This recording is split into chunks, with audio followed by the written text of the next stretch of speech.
Hey YouTube, how y'all doing? This is Patrick Gregory Daniels. I'm endeavoring to learn how to be an effective guitar reader, um, guitar composer, and professional jazz guitarist. That's what I'm endeavoring to do. I'm starting my stages from step one in the Hal Leonard Guitar Method 1 book. 31 years old, living in a house with my mother.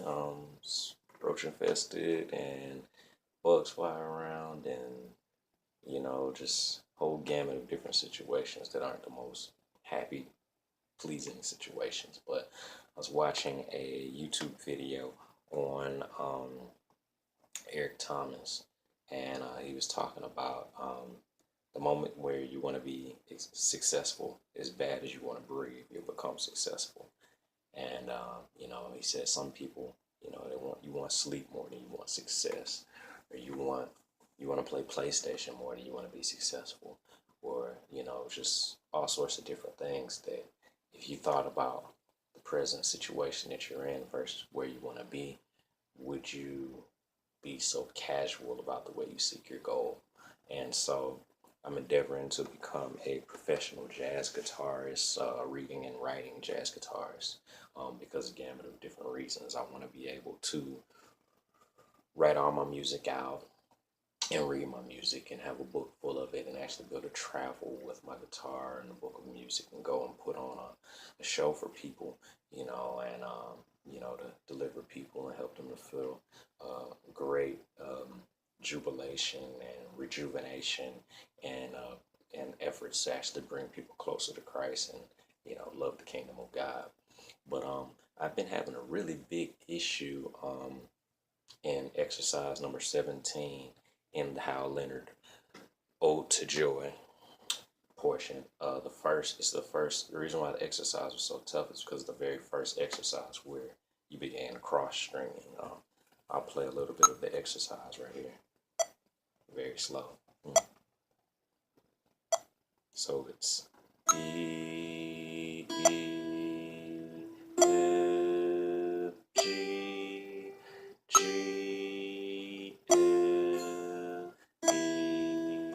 E, D, C, C, D, E,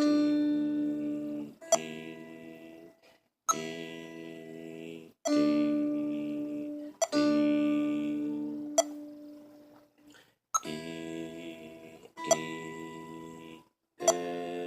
F, G, G, F, E, D,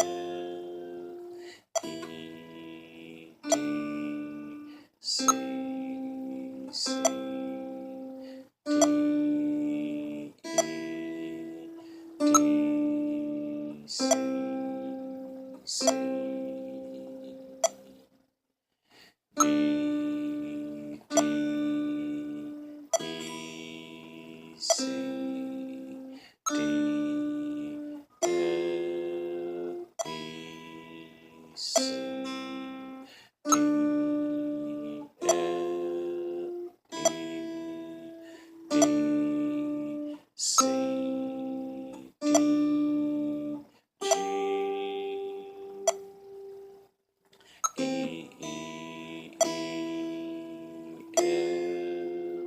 G, G, F, E, D, C, C, D, E, D, C, C. So I made a couple of mistakes there. Typically don't make those mistakes, but I was trying to endeavor to work on my vibrato, which is a pretty tone that I like to hear when people they play. But anyway, just a couple of different things I'm really working on doing is playing, saying the note, and forming the connection between the guitar. And also remembering, what notes are on what string at the same time. It's a challenge, and it's a learning curve for me, but I'm very excited about it. What else was it that I wanted to share with you guys? Okay, so the BPM that I'm playing at is 34. Just a lot of classical guitar trainers and teachers that you'll see on YouTube. I don't know if they're great teachers or anything, but I do remember that, a lot of them talk about the slower you play, the better, or even the more professional and seasoned players actually play most things very, very, very, very, very slow. So I slowed down because I'm really trying to focus on getting the technique right. I'm trying to keep the strength of fingers arced over the strings so that I can get um, to the notes quicker, as I began to read more elevated music. But, my goal is to essentially be a great composer and writer and player of the jazz guitar music. So I want to thank you all for staying for a moment. I actually messed up my last video. My last video was like 20 minutes long, and it wouldn't process from my cell phone for some reason, but that's neither here nor there. May the peace of Christ be with you guys. Love you always. All those that are liking, sharing, and subscribing, I do see you. So I want to thank you all for your continued engagement along my journey. So I love you all. See you on the next video. The notes we're learning next are going to be the G and the A on the third string, which is G, which is really the same as the last one we learned, but it's lower. So love y'all. Peace.